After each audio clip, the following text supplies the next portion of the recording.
Doctor साहब, सवाल बहुत से हैं, लेकिन शुरुआत करते हैं बच्चों से। आजकल ये समस्या बहुत ज़्यादा देखी जा रही है कि छोटे छोटे बच्चों के दांतों में जो है कैविटी होने लगी है।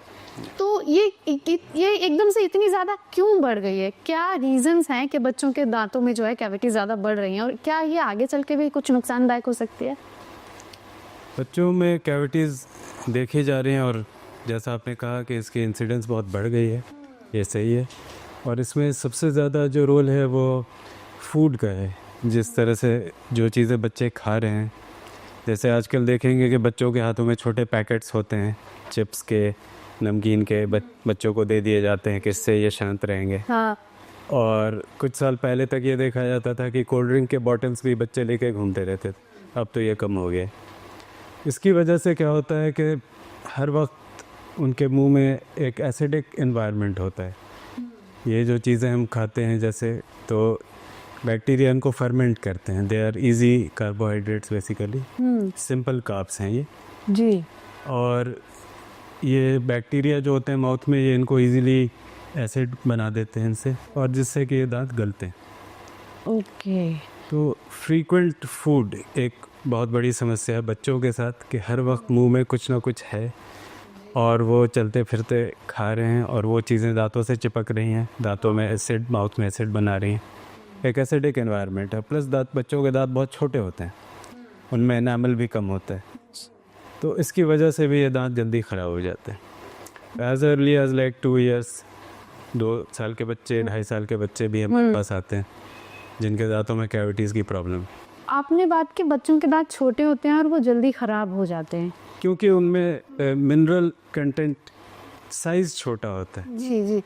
तो जो बच्चों के दांतों में कैविटी है, क्या वो उनके बाद में आने वाले जो दांत हैं, जो उनके ताउम्र साथ चलने वाले हैं, या जितने भी साल संभव हो साथ चलने वाले हैं, वो कैविटी उन दांतों पे कोई असर कर सकती है?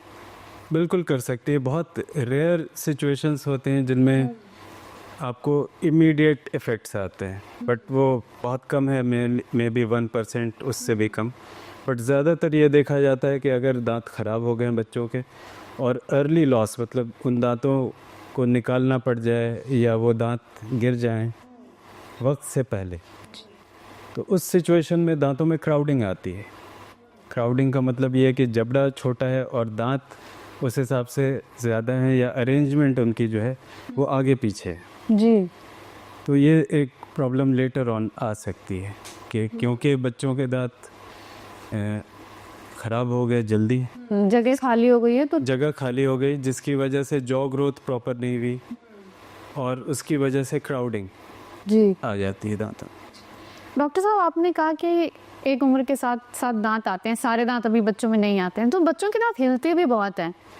तो कई बार क्या होता है, कोई दांत हिल रहा है, आप पकड़ के खींच देते हैं और उसे निकाल देते हैं कि ये तो निकलना ही था।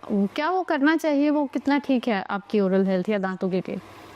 ये इसके स्टेज पे डिपेंड करता है कि किस पॉइंट पे है वो दांत। अगर एक दांत है जो बिल्कुल ही हिल रहा है और पक्का दांत ऑलमोस्ट आ चुका है, तो घर पे भी लोग उसको तोड़ देते हैं। पहले तो ऐसा होता था कि बच्चे जिस तरह के चीज़ें खाते थे, जैसे फल हैं, अमरूद है, सेब है, इस तरह की चीज़ें, तो उन्हीं के साथ वो दांत निकल जाता था। अब आजकल के बच्चों में ये आदत है नहीं, जिसकी वजह से ये दांत रिटेन हो जाते हैं। मतलब हम इनको रिटेन डेसिडुअस कहते हैं, क्योंकि वक्त के साथ ये खुद निकल जाने चाहिए लेकिन नहीं निकल पाते, क्योंकि हमारे फूड हैबिट्स बच्चों के चेंज हो गए, जिसकी वजह से नहीं निकल पाते।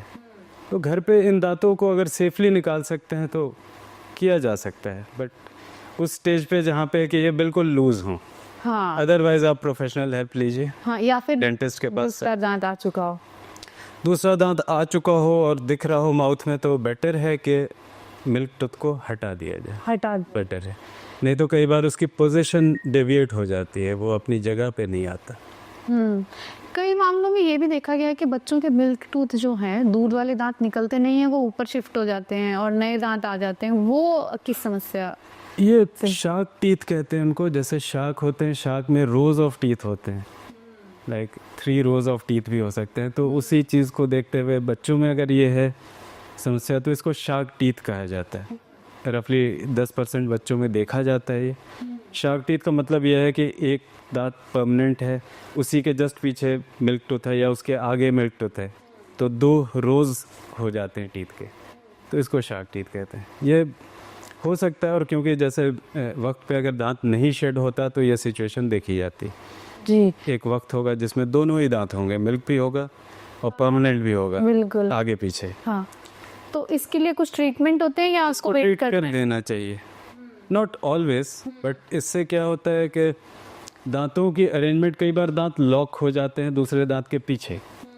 अगर किसी दांत को आगे आना है और वो दांत पीछे आ गया और वो लोअर टीथ के पीछे लॉक हो गया, तो वो सिचुएशन फिर सेल्फ करेक्टिंग नहीं होती, वो खुद से ठीक नहीं होता। ऐसी सिचुएशन में आपको फिर बाद में करेक्शंस करवाने पड़ते हैं। अगर वक्त पे ये दांत निकाल दिया जाए तो इस चीज़ की ज़रूरत नहीं पड़ेगी। डॉक्टर साहब, हम बात कर रहे हैं बच्चों की, अभी तो दांतों से जुड़ी, तो ब्रश करना जो है वो हमें बचपन जब दांत आ गए तब सिखा देना चाहिए। Yes, ideally I would say 2 years is a good time, may be a bit earlier, थोड़ा पहले भी कर सकते हैं। उससे पहले भी बच्चों में दांत साफ करने पड़ते हैं। अगर लोगों को ये सोचना है कि नहीं ज़रूरत नहीं है, ऐसी बात नहीं। जिन बच्चों को मिल्क दिया जाता है या स्वीट एंड मिल्क देते हैं बच्चों को, तो उनके दांत भी बहुत जल्दी ख़राब हो जाते हैं। जी, तो उनके दांतों को वाइप करना चाहिए विथ गॉज या हैंकरचिफ के साथ। रात में एक बार उसको वाइप कर दें, दांतों के ऊपर की सतह को वाइप कर दें, जिससे कि प्लाक हट जाए या कम हो जाए, जो उससे दांत बच सकते हैं। काफ़ी कैरीज इंसिडेंस कम हो सकती है। और जब बच्चा इस लायक हो जाए कि वो ब्रश कर सके, तो हैबिट इंट्रोड्यूस कर देनी चाहिए ब्रशिंग की।